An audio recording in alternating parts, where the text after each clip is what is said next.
Eto mga idol, alam nga po natin na hindi naging maganda para sa ating mga boxing fans ang sunod-sunod na pagkatalo ng ating mga pambato na dumayo sa bansang Japan, kung saan ay malimit nga pong knockout ang sinapit ng ating mga pambato sa naturang bansa. Na ganun pa man ang nangyari, sinasabi nga po ng iba ngayon mga idol na unti-unti nga raw binabawian ang bansang Japan sa ibang pamamaraan. Katulad na lamang sa salpukang Tapales at Naoya Inoue na karaang taon, kung saan ay may undercard nga po silang mga kapwa Japanese na naglalaban, ang Kazuki Anagutsu versus Saya Tsutsumi. Napareho nga po itong dalawa na mga knockout artist. Umabot naman sa hangganang rounds ang kanilang naging salpukan. Subalit sa di inaasahang pangyayari, matapos nga po ideklarang panalo itong si Tsutsumi, kumatos naman itong si Anagutsu. Nasa isang buwan nga po mahigit ang pamamalagi nitong si Anagutsu sa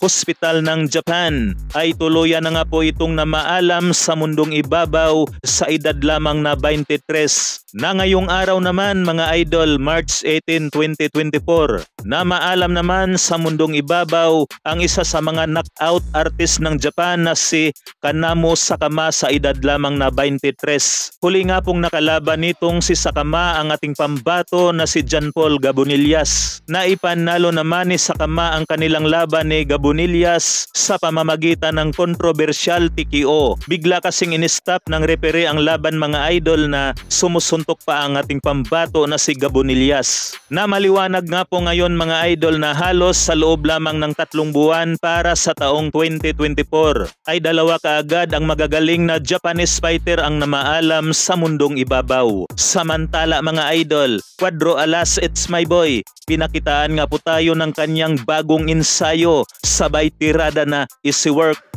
#Bumbalahos, #Ginggeng. Lagi kayong nag-training, talo naman. Sabay may banat pa nga po itong si Cuadro Alas na I'm not 100% ready but I am sure 100% to win.